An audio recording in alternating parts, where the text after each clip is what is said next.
also involved in allowing him to speak.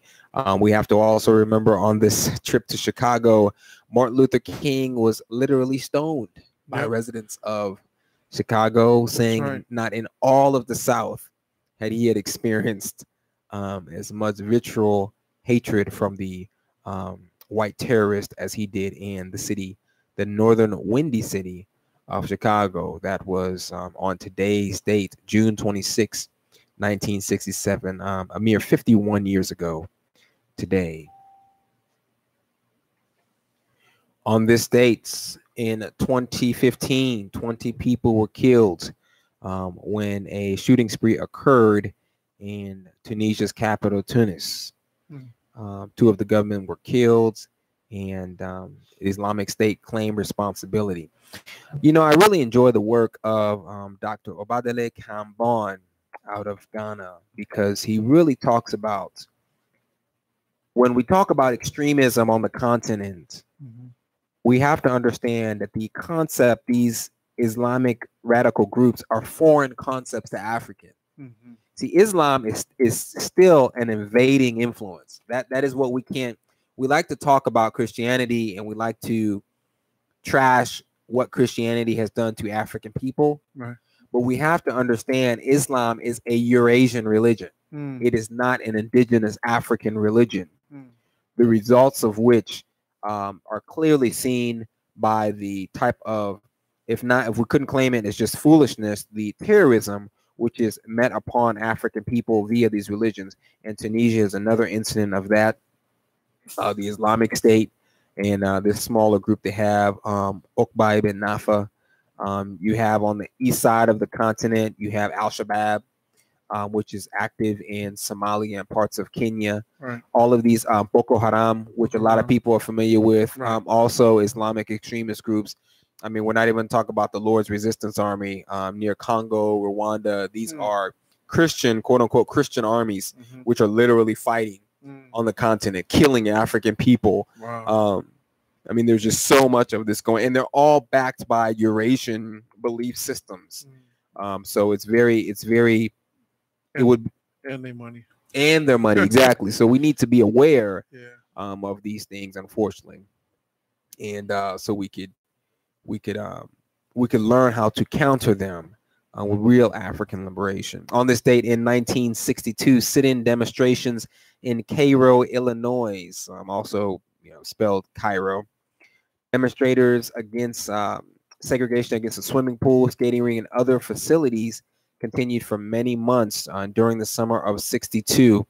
Many demonstrations. A lot of people think nowadays we got a lot of demonstrations, these Black Lives Matters, there was another shooting, but they don't understand that African anti-Americans have a rich history of protesting and opposing the wicked behavior of the Eurasians in this part of the world and across the world. It's interesting. I wanted to ask. I don't know if anybody knows. There is a pool at Benton and 70, isn't there? Isn't there a city pool there? Not Ben. Truman and 70. There's one in Truman. Yeah. Was that a segregated pool, or was that pool always? What's it? That's what I was thinking too. I was thinking that was one of the black pools. Definitely. Okay, there we go. Yeah, Truman and Paseo. I was thinking those are two of the black pools. And Swope Park, was that a segregated? That was super white. Yeah. Isn't that the one that's kind of tucked back by the forest? Yeah, I drove by that and I said that's kind of a hidden kind of pool. I was like, interesting. And I looked up the history and I found out that was one of them. No Negroes allowed to those pools. And when did desegregation of pools occur? Early 60s. Early 60s here in KC? It was somewhere early in the 60s. I want to say maybe 63, 64. Wow. Interesting. Very interesting. So even here in our local community, we still have these rich landmarks which show that the attitudes and behaviors of now that of white people have not really changed. I think there's two things we need to really keep in mind. The segregation of pools specifically, since we are in the summertime and a lot of our youth are in pools. I spent a good portion of my summer every year at our community pool. Two things about the pools we must realize. One, the segregation of the pools was not. It was no other than the whites in the community who are the ones who implemented and enforced it. Okay, Black people we have no history of segregating pools. Not that I know of, That is not, it's almost as fundamental as the Honorable Louis Farrakhan once said. A white woman told him that she was afraid and heard a lot of anger in his voice, and he reminded her that Black people have no history of killing white people. 1951 was that date, bro. In 51, what 51? What happened? I'm sorry. 1951, the Swope Park swimming pool had reopened in 54 this time to swimmers of all races. Interesting. And this is interesting because after a lawsuit was filed in 1951 to change the segregation. Yeah, said after 51 the lawsuit was challenged segregation in the pool and ruled by defendants' favor in the city. Then was reopened in 1954 to swimmers of all races. See, that is very incredible, because we know even in 2018 today, now some Kansas they were formerly, for example, there are public pools right now located in the cities, Leawood, near the Kansas-Missouri border. There's a lot of public pools in those areas if you find them. But even now, there are still unofficial policies of racial discrimination in pools. I remember the neighborhood that I grew up in, a suburb of the city of Houston. We were constantly harassed as to whether we belonged at that pool or not. And this is in the mid-early 90s, so 20, 25 years ago or so. We have to understand that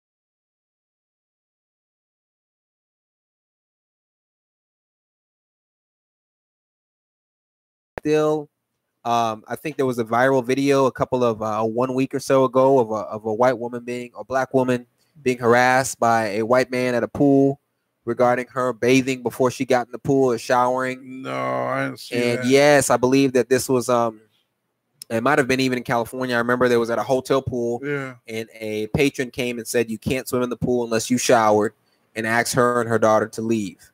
Righteous. So that's what we have to continually understand. That's why the Black facts that we go over on this program are so important, because if we do not link the behavior of individuals from 50, 100 years ago to the behavior of them today, we are missing a very big part of the equation. In fact, in the words of the Honorable Dr. Amos Wilson, he says that is how you literally manipulate time.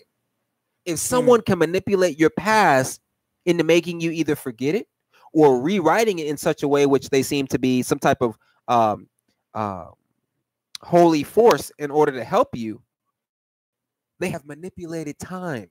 Yeah. So pools are a great sign. Personally, I don't like swimming pools. That's just mine. I mean, when I started understanding the cocktail of chemicals that racist man, racist woman have put in these pools to so-called keep them clean. We know that the rivers and lakes are halfway all polluted, even locally here. Pools just to me are not an attractive option of something I want to go swim in. I'm exposed to enough chemicals as it is. California, man. It was California. Yeah, I was in California. Very, very interesting. And another thing, this week in 1959, and so I just want to, this was a very pivotal, there's a book, book in this week in 1959, decided to abandon the school system to prevent integration. Have you ever heard of this? I haven't heard of that. Yeah, there's a book, yes.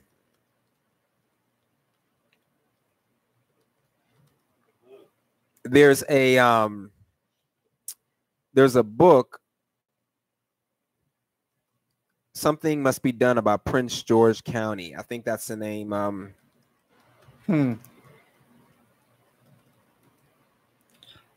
Yeah. Okay, Something Must Be Done About Prince Edward County This book was actually written by a suspected racist, Kristen Green. You can find a wonderful interview with her on the archives of the program, The Context of White Supremacy, on Apple Podcasts. You can find this archive program, or you could go to their archives on their Black Talk Radio website, The Context of White Supremacy. They did an interview with Kristen Green. Mm-hmm. The book is entitled Something Must Be Done About Prince Edward County. It deals with this particular incident that happened in 1959.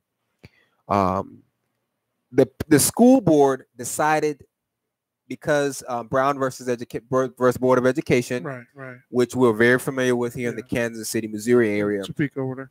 In Topeka. Right. By 1959, there was still a lot of heat on the school system, so that they had to start this integration process. Of course, as a public, do something, right? Do something about this. So it's 59. So the school board decided to literally close the public schools. They were going to create private schools. Money was coming in to build private schools, and they literally decided they would rather shut down the school system. Now, if you want to read further on this, that book, Something Must Be Done About Prince Edward County, is a good resource. Make a long story short, the school system was shut down for 5 years. They did not open up a public school system in Prince George County until 1964. So imagine if you were in the 5th grade, you did not resume school again until you would have been in the 9th grade. So you were starting the 9th grade at a what? 5th grade level. 5th grade level. Incredible story and attesting. Prince George County? Prince Edward County. Prince I'm sorry, Edward, Prince okay, Edward County. Yes, something must be done about Prince Edward County. Man, that is an excellent book for you all. I've not completed the book. I've started reading a part of this. I do believe that this book is probably one of the most, because I think we think that school integration, one, that it was positive, and that two, that African anti-Americans or Black people in this part of the world were not going to, we're not affected by it. Well, then we thought it would be fair. We really did. Okay. And it's not fair. But like it's here, 2018. Thank you. Like, have we solved the problem? I do think, though, that when I first heard about this, I was kind of in shock. But what we don't realize is that this same type of behavior is occurring in Alabama right now. There are school districts outside of Mobile, in Montgomery, who are doing the same thing. They're literally, this is pretty much why some of the charter schools are getting so much business. Because when you talk about vouchers, now you can literally funnel certain children into school. Don't just think this is a South problem. New York City is people are trying to make the schools more racially diverse. And these white parents are coming out of the woodwork saying, hey, no, that's not happening. Yeah, they don't want that. That's not what we're here for. We don't want our children, they say, with children who are not doing as well as them. Well, of course they have not done as well. They've been given different educations, less opportunity, handed down books, unequaled access to proper education. And it's funny, man, that you're talking about this, because I was thinking about this some time ago. And I delivered, I run a route and I deliver around. And I've gone to different schools. I've gone to schools in Kansas City, Missouri, and I've gone to schools in Shawnee Mission and things like that. And I began to look around, like in the cafeteria. I looked around and like I got to thinking, I'm like, wow. You go in one area of town versus the other area of town. One area you got the pastel white walls, the green, funny looking, I call them prison trays, green, looking trays or whatever the case, and the whole atmosphere is that of a penitentiary. To be honest with you, man, you got the glass thing right there with the food, and then you go into the other, side of town, which would be the Johnson County in certain areas. You look at that, and they got all the nice looking pictures and the 2 or 3 colored walls and things. And I said, even if a person or a young person, wanted to do better, to think better, to feel better, when they come into this atmosphere, it drains you. It drained me. And I was on there for 15 minutes. But you know, even if you wanted to, man, then to change, then everything that you saw was either negative or it was just it wasn't inviting. I should say that.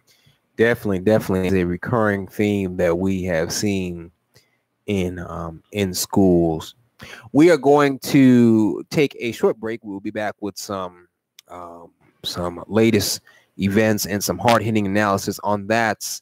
We're going to play a little bit of music now by our featured musical artist for today. We're sharing the music of Curtis Mayfield. We'll also speak about him a little bit when we get back. Our song we heard earlier was a little bit of Superfly, the original, from the original movie soundtrack. We're going to be listening now to We Are the People, Darker Than Blue. You're listening to Black Matters on KUAW, Knowledge, Understanding, and Wisdom.